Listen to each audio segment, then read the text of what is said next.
Rob, you mentioned a little bit earlier that tonight is the finale of Obi-Wan. It feels like it just started. Doesn't it? Yep. And quite frankly, it doesn't feel like it could finish fast enough. I'm actually ready to move on from Obi-Wan. I have not hated the show. I think there was one episode I hated. A couple that I thought were okay, including last week's. I thought was okay. Yeah. And in one, the first episode was fantastic, I thought. I'm like you. I thought it started very, very strong. Yeah. And it's kind of left it wanting, but they have the opportunity tonight to finish out with a bang. Now, I've heard a lot of different rumors, some saying that it's going to be an hour and a half long episode. I don't know that I believe that. I hope that's true. I've heard some people say it's going to be 50 minutes, which whatever. But I thought we would take a minute here before we go into it and give our last predictions about Obi-Wan, the finale tonight. So I've got a couple of predictions here, a couple of very, very safe ones. One's going to be a little bit out there. Then I want to hear your guys' final predictions.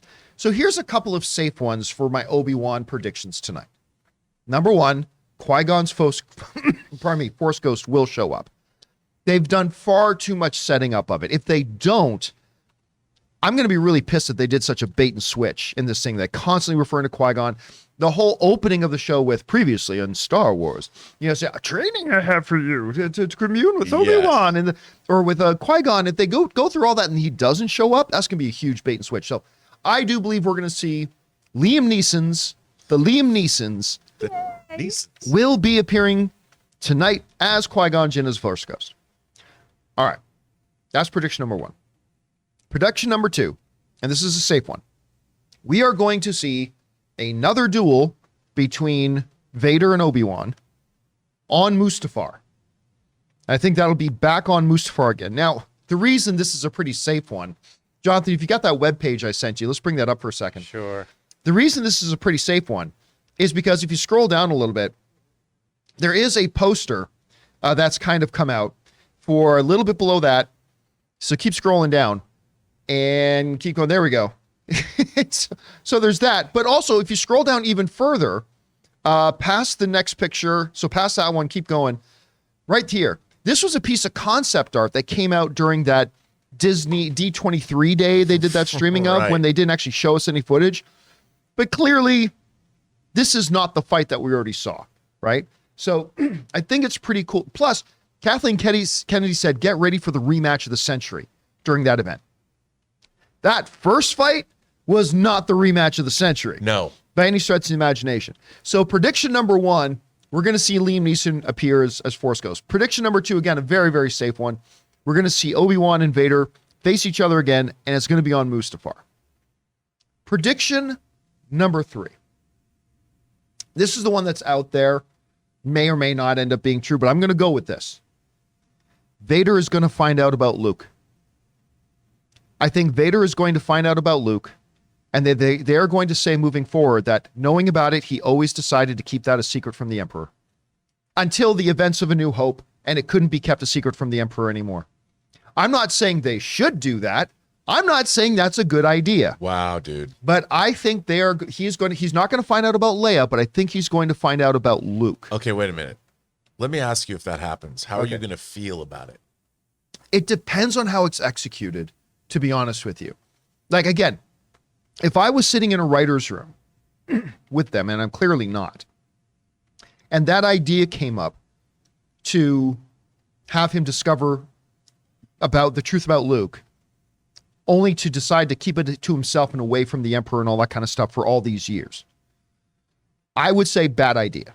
Initially, I would say bad idea. But if they go through with it, it will really depend on how it's all executed, because then you've got other things you got to explain. You're going to have to then explain why does he spend the next 15 years not going to Tatooine to get a son? How indeed does he keep it a secret from Palpatine? There's a lot of questions going to be answered. And if in their execution of it, they address those questions, I might be okay with it. But then again, this is just a wild prediction on my part. So there it is. Two safe ones. Qui-Gon, duel on Mustafar. A little bit out there that Vader will find out about Luke. So Rob, We got Obi-Wan finale tonight. What's your final prediction? Okay, see, now I'm rolling this over in my head because I'm playing Empire out. The Empire says we are the Emperor, and by the way, my memory of Empire Strikes Back is with Clive Revel as the Emperor, not Palpatine, not Ian McDiarmid as right. We have a new enemy, Luke Skywalker. The Emperor says that to Vader. Right. I have felt it, I'll buy that. I'll buy it because really, because if you really think about it, so the Emperor himself is telling Vader something he's been keeping a secret. Now he can't keep it a secret anymore, and that's why Vader is hell bent on going to Cloud City and confronting Luke. Now he's been waiting. He's been biding his time to go get his son to take over the galaxy, and together we will rule as father and son. I kind of like that, actually. People are going to go crazy. But does it break canon? No, because he has him search his feelings to be like, I'm your dad. You know that, right? Right. Yeah. So that the first time he's around him, he's like, I got that Jedi vibe that you are my son. Or do they do a flash forward in sequence where he's like, it's fast forwards after the first Death Star blows up and they're having their debrief. So our Imperial network has discovered that the pilot who shot the killing blow was a pilot by the name of Luke Skywalker. Excuse me? What would you say that name was? But I mean, I don't know. So, okay. So other than my one prediction, you got any other predictions for tonight? Well, I think Princess Leia's going to get home to Alderaan. Yeah, that's a pretty good one. I would say that. Now, what about Reva? Does Reva die? Or does Reva move on because they want to do a new... I mean, I think that... here's what I think happens. I think somehow Reva has some kind of redemption and goes off on her own. She's now persona non grata as an Inquisitor. Or she's cast out. Yeah, I think she's dead. I don't think she's dead yet, but I think by the end of the episode tonight, she's dead. I don't think she's going to die, though. I think they might want to spin her off. Oh, I don't think so. You think Vader's going to kill her? I don't know if Vader kills her or she just dies of her wounds or what have you. But yeah, I don't think she's long for this galaxy. Anyway, Chris, let's go over to you. We got our finale tonight. Do you have any final big, bold predictions for tonight? Well, there has to be something with that last fight between Obi-Wan and Vader, because does Vader just let him live out his life on the same planet as his son? I don't think that's possible. So either he has to think Obi-Wan's dead, Obi-Wan's gonna have to fake his death or something, because I just don't see little orphan Annie being like, nah, it's cool, you're fine. You get to just walk this one off. Did you just say little orphan Annie? I did. I like that. And I keep having some issues with some of the lines from the previous films, right? So the last time I saw you, I was the learner. So this last battle then, does that imply that Vader takes a loss and walks it off? Or is he just talking about like back in the day when they were training with each other, when he says that in A New Hope? I don't understand why that line's there now. And I also feel like they're going to do some weird, like Professor X, Moira McTaggart, like brainwipe on Leia to be like, you never met Ben, shush. Yeah. I don't know. I feel like there's just a lot of messes they have to clean up. I have not been super into this show. I'm not going to lie. Yeah, no, I look, I'm going to call this. I was very, very excited for this show. Yeah.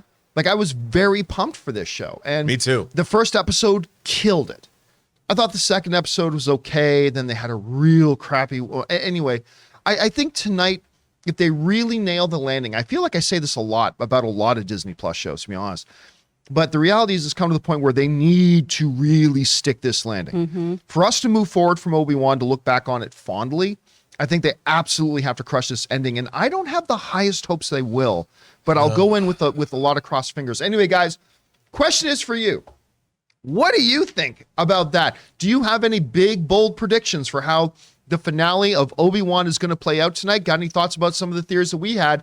Whatever your thoughts are, jump down to the comment section below and leave those thoughts there. We want to thank the sponsor of today's video, MeUndies. Guys, it is summertime, which means you got a lot of great fun plans, but make sure part of those plans is wearing MeUndies, because MeUndies wants to make this summer the most comfortable one that you'll never forget, because when you're living your best life in the summer, the last thing you want to worry about is butt sweat and junk swamp. Listen, when you're feeling comfy and feeling good, you're more present to enjoy all your summer plans. It's like science or something. MeUndies has the lightest and most breathable fabrics to keep you cool and comfortable wherever you go. From undies, bralettes and socks, loungewear and swimwear, you can find something for all of your plans. MeUndies also releases new prints all the time, like their limited edition Pride collection. You can match with your partner, friends, or even your dog. Find your ultimate summer comfort in sizes extra small to 4XL. You guys know I have been wearing MeUndies for a couple of months now, and I will never go back to regular underwear. And right now, MeUndies has a great offer for all the viewers and listeners of the John Campea Show. For any first-time purchasers, you get 15% off. For a limited time, if you sign up for their free-to-join MeUndies membership,